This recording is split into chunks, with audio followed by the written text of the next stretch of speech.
Welcome to On Writing with Onkarabile, a show that aims to promote reading and writing in the communities. We seek to restore pride and dignity of Africans through the power of reading and writing. Ladies and gentlemen, my name is Onkarabile Mokoto and I am your host.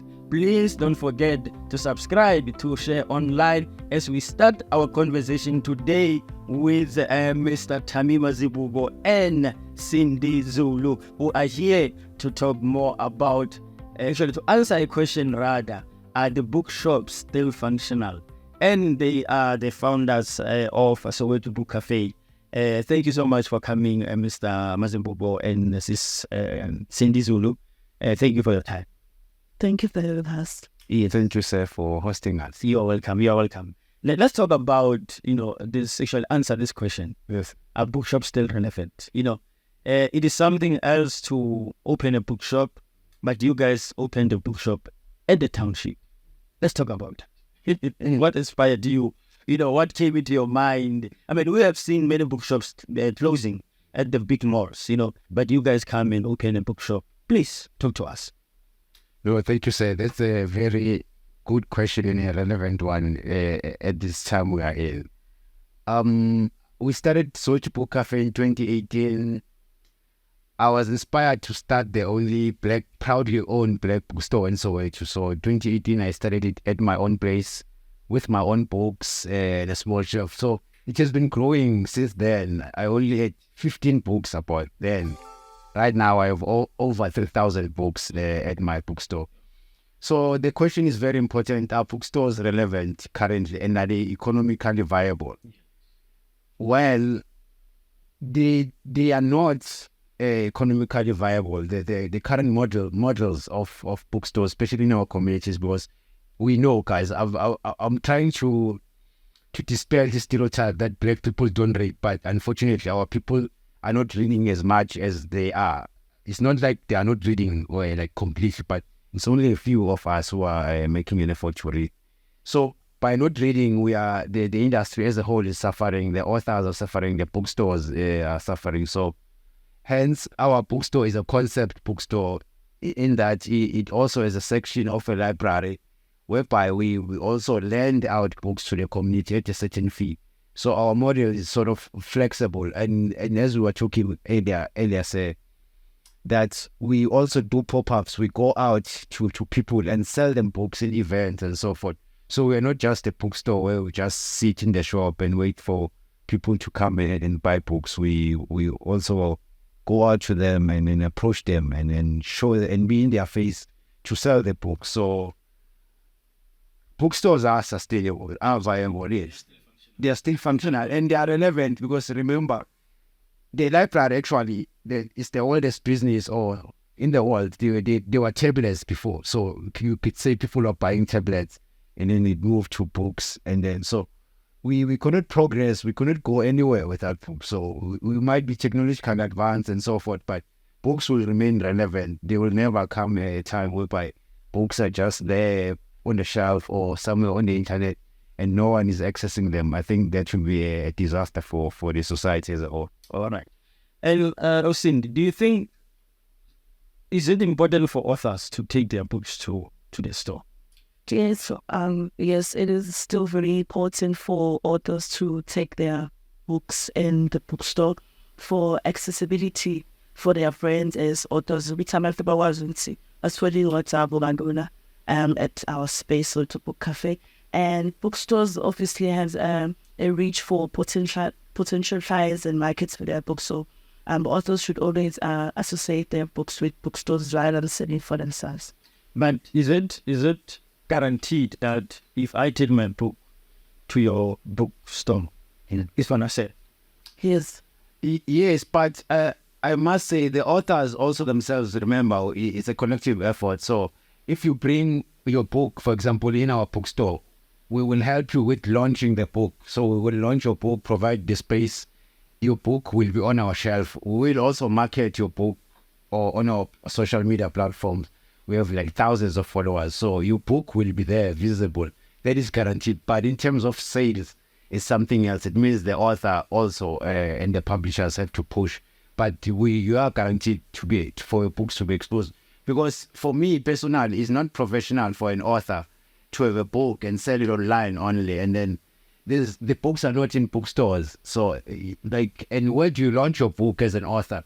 If you don't launch it in a bookstore, you can't launch a book online. So I find it problematic that authors just write books and publish them, and without launching them and without having them in their community bookstores. Yeah. Cindy, all time spoke about collective effort. So what will be the effort that publishers or authors must actually put to help you guys to sell the books? Publishers, authors, and us bookstores should actually come together, network. We should get together and host events, teach our publishers how to work better so that authors can sell their books, whether online or in a physical bookstore. Just like the event that is coming up, we'll be hosting for publishers to actually know how to work professionally as publishers, so they can be taken seriously and grow in their business as publishers. Okay. And in terms of visibility with time, you spoke about the issue of you not just holding up your hands and waiting for people to come, become waiters. Yes. But you guys go out, and at the events and then you sell books there. Apart from that, what is the other strategies that you actually use to become more visible to the community? Obviously, the first sign, you must have a signpost. So we have a sign at the cafe. So people, when they are passing, and our street is very busy, so people who live around the place, they know the space basically. And then the other platform is social media. We have thousands of followers, as I've mentioned before, Instagram, Facebook, and we are very active. So if you can check, we are always updating our pages. So that's how many people reach us. And for me, for example, people don't know me personally, but they know Soweto Book Cafe because I put effort in making the page, make sure the page has content and has books, and it's appealing to people who like books. So I think social media is the best and cheapest way actually to access the market. And you spoke about, online, that is not enough to just sell your book online as an author. But you also need, maybe let's speak more about that. You also need to, because I was going to ask you, which one do you think is more functional between online bookshop and physical bookshop? So, and you spoke about it earlier. Can you just maybe, enlighten us? Well, for me personally, selling the books physical on the store, it helps the author gets to know the people, and the community get to know the author. Yes, online you can say that most bookstores, they will tell you they have more sales online than physical. But online, people just buy your book, and then sometimes they don't even know much about you as an author or a publisher. But on the physical space, it's important to be there, publish your book, launch your book, interact with people. That is more important than online, because online is like AI is selling your book. You just order the book and then it's delivered. There's no relationship between the author and the client. So that's why I feel. But it just rebalance. I fully agree. I cannot say no. People must only sell books physically. I mean, we are in the 21st century, so both online and offline balancing. There must be a balance. But we cannot say only also. No, I'm gonna have an online bookstore. For me, it is not feasible. As I've said, how will you provide space for your authors to launch books, to have conversations, and to have events? As Cindy mentioned earlier on, we need to have events to network, collaborate, and sell our products. So, one of the advantage, if I understand you, Cindy, you will answer this one, is that when people bring their books to your store, they have access to launch their books. So it's one of the benefits, right? That, you launch it for free or you pay for the space. How does it work? We have packages. You can publish and launch with us, or you can only publish with us, or you can even come with your books there ready and we can publish for you. So we have packages for authors, and very reasonable packages. Okay, and when it comes to selling, like if you don't publish for me, I just come with my book ready, and then I still have access to launch.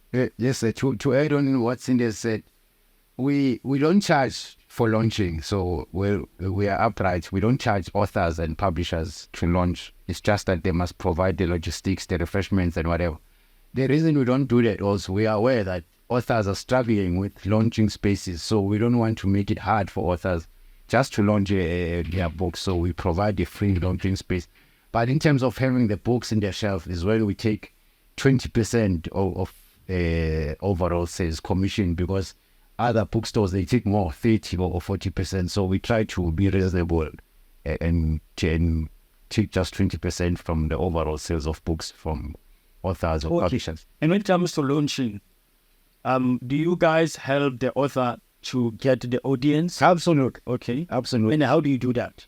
Basically, if we organize a launch, for as Cindy has said, it's a package. You are launching with our in-house publisher, which is Moeketsi Publish, or you bring your own book where we launch it. We organize the launch. We print out the flyers. We have our networks. We invite our guests and your guests. So we have an extensive network. So we take care of those logistics.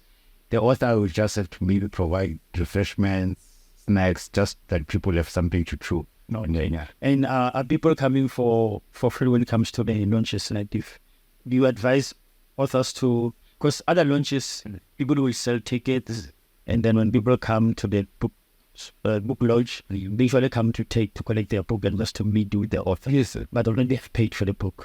So how do you guys do it? Do you prefer the one of selling tickets before, or people coming and buying the book at the bookshop? I mean, at the bookshop. We prefer the second option that you mentioned. We prefer to have people who come in and launch the book so that the author signs the books there. But they can pre-order the books from the author, and then when they come to the launch, they just come in and collect and get their signed copies. But we don't want to charge the audience for coming to the launch, because it doesn't make sense. Like the entrance fee at the gate, we don't like having those, because we want the guests to buy the book actually. They don't have to pay for anything at the gate, but actually when they get to the event, they must support the authors by purchasing their books. I think that's because the reason I'm asking is because many people have, argued that the issue of bringing people for free is that, like you even spoke about logistics, that as an author, and I have to provide some refreshment and stuff, which is costly for me. Absolutely. So imagine I come to the book launch, people are there, the audience are there, they didn't pay anything. I took out my money, and I have my books there, and nobody buys the book. So it's a loss to me. So that has been the argument about the cost of the. So I was asking, which one do you guys prefer? But according to your experience, maybe you can advise us. Have you got an experience where authors launch their books and they don't sell any book? Or it's unlikely, sir, because it's important for authors when they host events. I would like to advise them when they host launches, book launches, it doesn't have to be at the cafe. It can be anywhere. They must provide at least snacks and refreshments. They don't have to cost much, 500 or so. Because when you have guests coming for a book launch or whatever, if there's no snacks, they'll be agitated and they'll leave quickly. But if there's something to chew, they'll chew and start buying books. So it's a marketing strategy. That when you offer some people something in the event, they feel obliged to support, so they will buy your books. I guarantee you. So Cindy, your view on that? It works because abantu they feel appreciated. Why? And then it is important for the author, abantu access, and it provides a much wider audience and accessibility to the author's book. And people will know about the author if they were at the book launch, and they'll tell others, hey, you can find this man's book at Soto Book Cafe. So it's actually important for authors to launch their books at that bookstore. Okay, nice. You spoke about more than 3,000 books. You started this 15, and now you have about 2,000. Is it only local authors, or you also have international authors? I have all types of books, novels, African literature, South African literature, international literature. So when you're asking a relevant question, we were discussing yesterday, there was an argument between Kentemba and Eskiam Patel in the 60s, 50s. They were arguing which route should we take. Eskiam Patel was for pro-Pan-African literature only. And then Ken Temba was like, no, South Africans must access the whole world literature. So this time I take Ken Temba's side. I believe that we as Africans must be learned in our own literature, but we must understand also all literature and read it, because it's how we're going to understand other cultures and other nations, how they live. If we just read their books, we get to know them much better. No, that's profound. Sis Sindi and Thami, let's just go for a short break. Then when we come back, we continue on our conversation. Ladies and gentlemen, we are just going to come back. We'll be back shortly.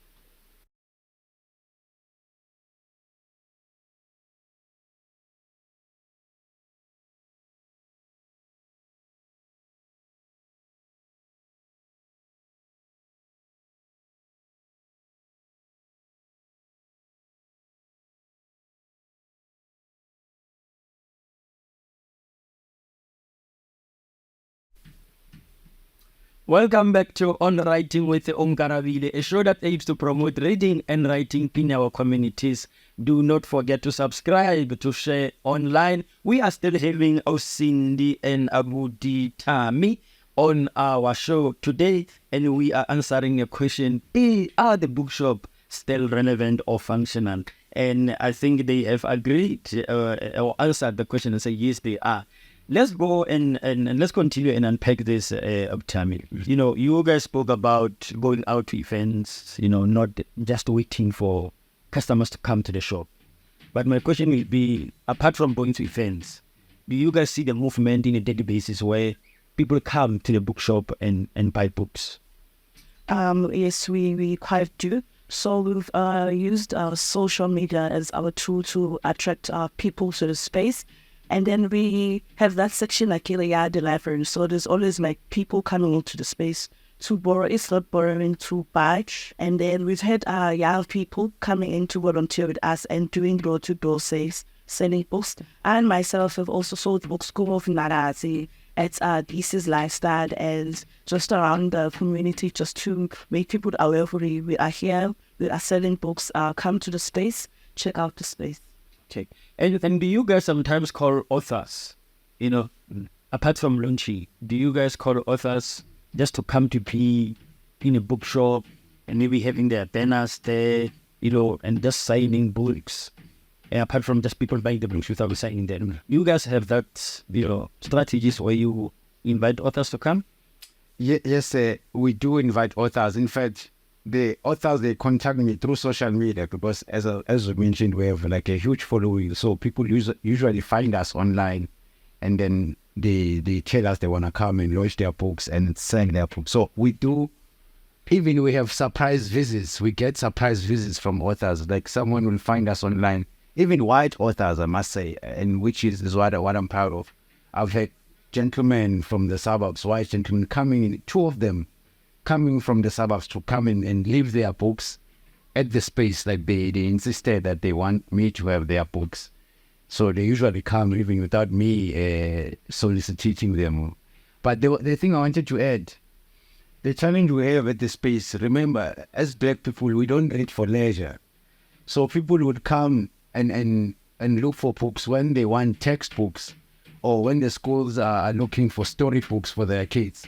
So it's sort of a seasonal thing, answering the question of people coming in every day. No, they do come, but not in the numbers that we would love to see. You know, we would love to see the space like any other shop. We'd like to see the space to be coming in, that traffic. But unfortunately, because these books, it doesn't work so well. But we make other means. We also work with a colleague of mine who's a tour guide. So he brings tourists.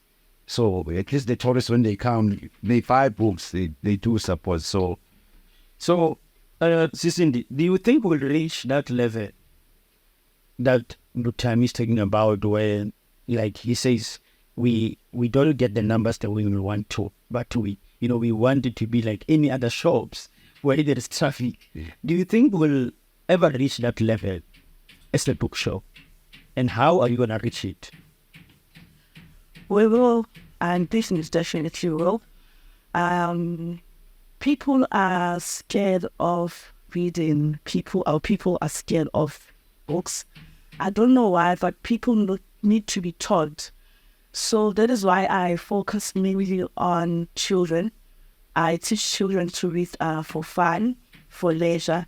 So it's us, Thami, and us just teaching the next generation with about creating ideas as a tool, as something to read for, not for information, but for leisure, for fun. So we are just now on a mission to teach the next generation ukuthi bathande incwadi, baba abantu bezincwadi, bangafundeli nje knowledge, bafundele ukujabula nje, and uyazi ukuthi ukufunda literally sitting on the soul.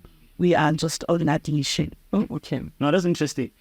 In here, we spoke about the economic aspect, of book industry, and I want us to talk about that.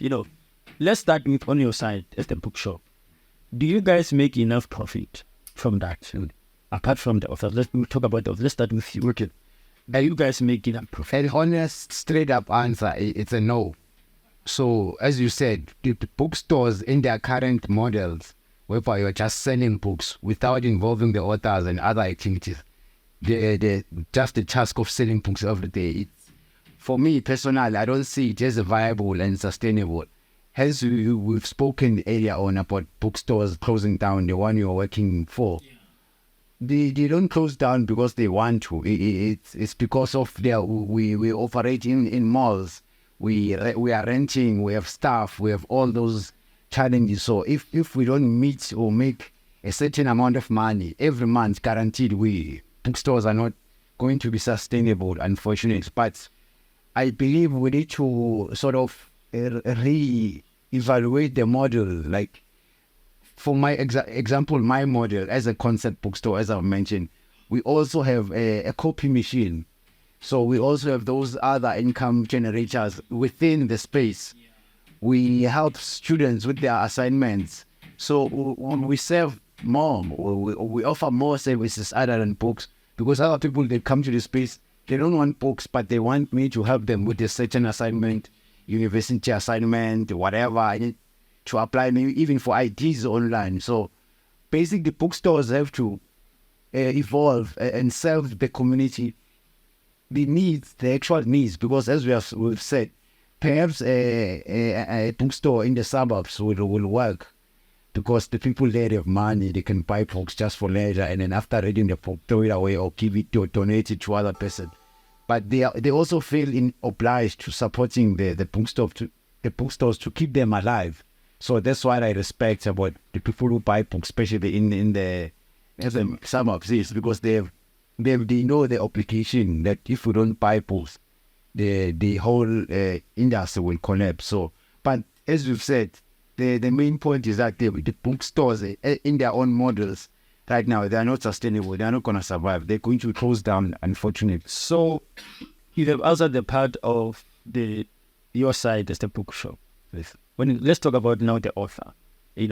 What will be a way of, because you have outlined it very, very nice, of saying you have the other means of generating income, saying the book line, for example, helping tutoring, and helping other people to do other services, focusing on their needs. But when it comes to the authors, Sindi, what do you think authors can actually do to also, reevaluate the way of making money as authors? I think authors can associate themselves with bookstores. And also, I think authors should stop printing out a lot of books unnecessarily. And there's a technique that I've read about, I call it on-demand printing. So authors can also focus on printing when the book is on demand. Just like I said, the space, we will dashila time, didn't want to get a short to make, for example. And then we know, okay, this person wants a book or 10 copies, so we were aiming to print them in a day or two or same time. And then authors can also focus on e-commerce, selling online. So others love to work, especially in this age of technology. You want to add something?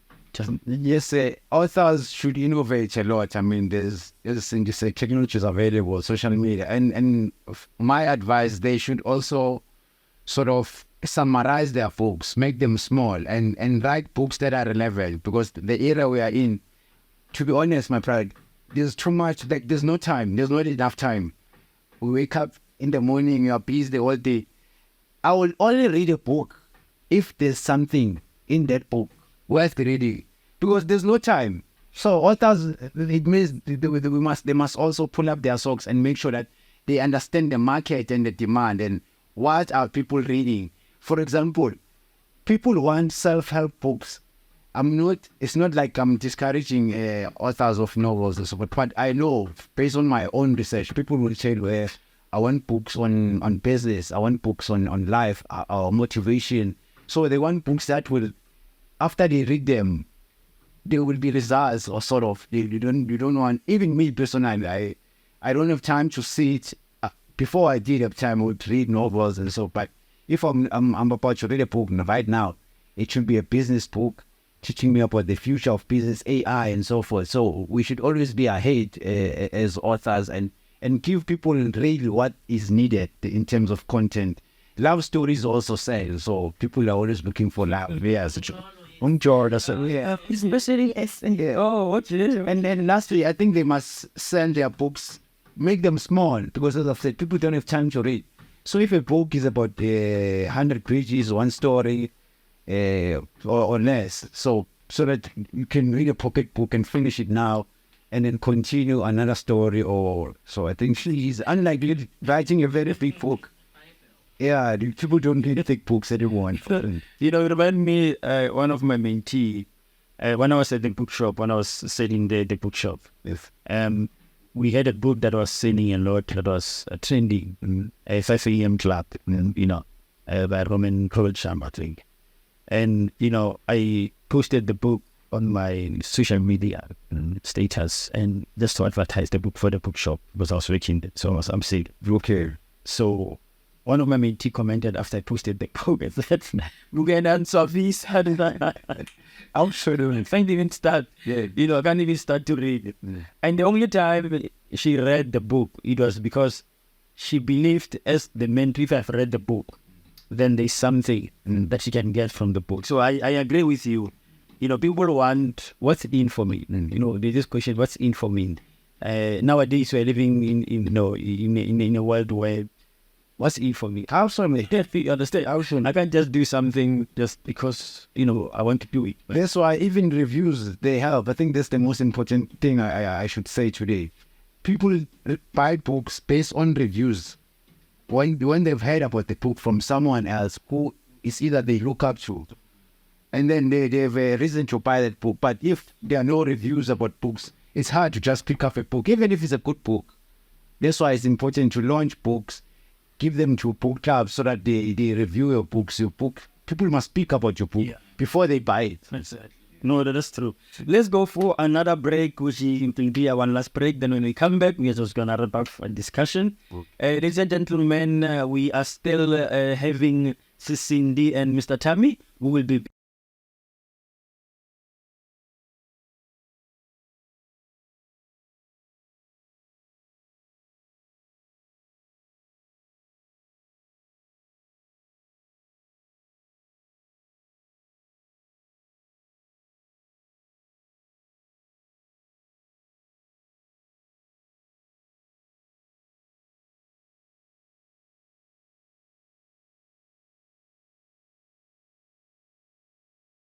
Welcome back to On Writing with Onkarabile, a show that aims to promote reading and writing in the communities. We are still having Abuti Thami and our Sindi Zulu on our show, who have answered and are still answering the question, are the bookshops still functional?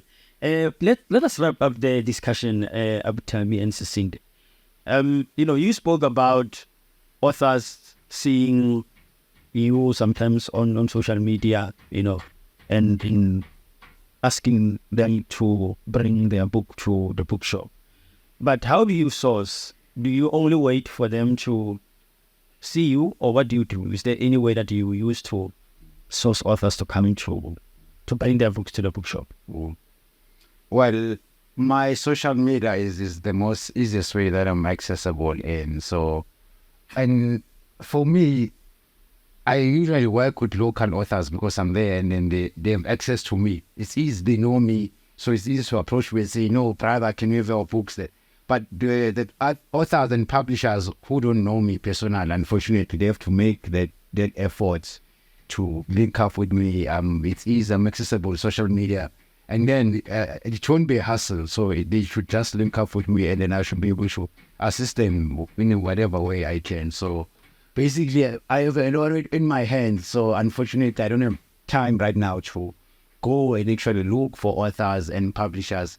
But we will be having events for authors and publishers in the future. Like we want to do workshops for publishers and authors as to give them a skill as how to maximize their profit, how to sell more, how to reach more people, and what to write. As we were saying, people want to read content that's relevant to them, even in their own language. So we still need to workshop authors and publishers so that we grow the whole industry, because it's a food chain, or it's a chain, it's an economy.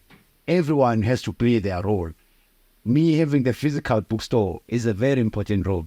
Publishers publishing, authors writing, the whole cycle, and publicists also. So all of us have to contribute to grow this industry.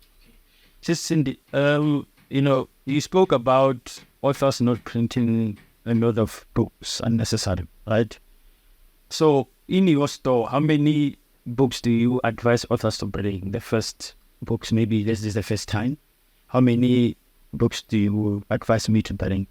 Just 10. Just 10 from 4K. 10 hours to bring out your extent as a picture. And then I would also advise authors to use social media and social media. So, it works. You've proven it works so to book cafe. So authors need to be active on social media, engage with their audience or whatever niche market that an author has, and like on a daily basis. Put your book out there, take a picture out with your book, go to other bookstores and take a picture out with your book, go to networking events, meet out with other authors, go to literary agents just to market your book so you can make sales as a author. Okay. And, I want to ask about the one of, like, you were there, Mr. Thami, during the Human Rights Book Festival. And one of the authors that, we were with in a panel, which is Sindi Zulu, spoke about the experience of a certain bookshop that didn't pay. And, so how do you guys make sure that authors don't experience that kind of bad experience where bookshop didn't pay? Then what's your principles, your values maybe that drives you to, handle the temporary? No, thank you. That's a very relevant question. I think as Black bookstore owners, we should have integrity in our character. We should have high values, values of Ubuntu, just general moral values. Because, for example, I don't want to mention names, but there was a bookstore in Johannesburg, and then a whole lot of authors sent their books there about 5 years ago. Yeah, then there was drama, people never got their books, and so forth. And for me, it was completely unnecessary, because the owners of the bookstores should be honest. Honesty first. We have contracts with our authors, for example. We tell them the contract will state we take 20%, we'll keep 15 of your books, 10 of your books in good condition. We'll put them in our shelves. After 6 months or so, if there are no sales or we've sold a few, there's more left, you are welcome to come and collect your books in that pristine condition.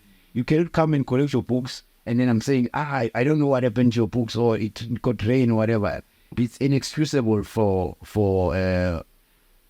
black bookstore owners, and we have to have integrity. There's no other way, because otherwise people are not going to, the authors specifically, they're not going to bring their books into our stores because they will not trust us. So the trust issue is very important.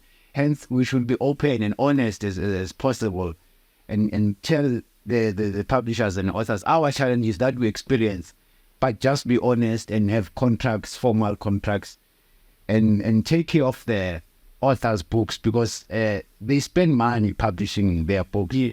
We cannot just put them in water or in places that are not good for folks. So we must be accountable, basically, and authors must hold us accountable because it's business. You cannot say, no, I'm going to have your goods and then they are lost or damaged. And if they don't sell, they should be able to get their books in the right condition so that they can resell them somewhere or do whatever they want with their books. At least they have them. They don't feel like a loss. No, that's true. And maybe Sindi, in your last weeks, if you can just share with us, where can people get hold of you guys? If they want to bring their books, if they want to maybe launch their books with you, where can they get you? The people can get us on all social media platforms. So to Book Cafe, Instagram, Facebook. We have a page of our monthly book club. So we inviting the public to come to our monthly book club. It's not the normal club vibe. It's not formal. So I'd advise people to come check out for themselves. So we host that every last Sunday of the month from 2 p.m. to 4 p.m. It's just a 2-hour session where we get together and talk about what we're reading. It's not your traditional podcast. So you can get us on all social media platforms. So to Book Cafe, and then people can get me on Facebook as Sindi Zulu. Sindi Zulu on Facebook and Instagram. Okay. Your last words that it have is just advice to the audience about the bookshop, about the book industry, and anything. Just your last words. Well, we are in a very interesting times. Like, society is transforming, everything is transforming, everything is becoming digital, technology, and so forth. But books will remain relevant, as we've mentioned before, because even in this technology, we won't be able to use it until we learn the instructions from the book, whatever form it is, digital or manual. So books will always be important.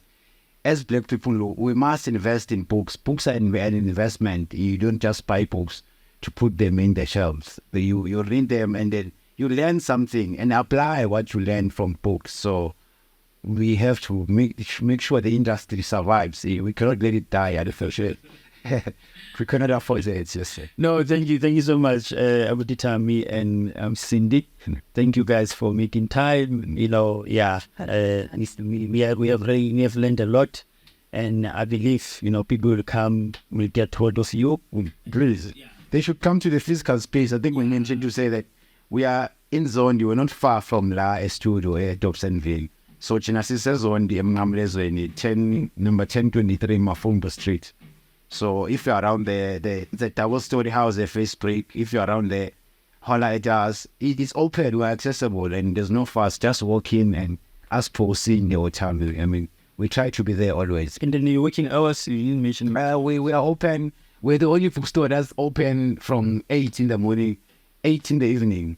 And we are always open, even on Sunday, every day. So because we understand that we cannot be functioning like in the olden days, maybe a bookshop that's open Monday to Friday. Because we are not just a bookstore. There are other services that the community needs, and they need them also on a Sunday. Yeah. No one says books are not read on a Sundays. We read the Bible on Sunday. No, thank you so much, guys. Ladies and gentlemen, we have come to the end of our show. My name is Onkarabile Mokoto and I'm your host. Please, let's meet next time, same place on Share Online.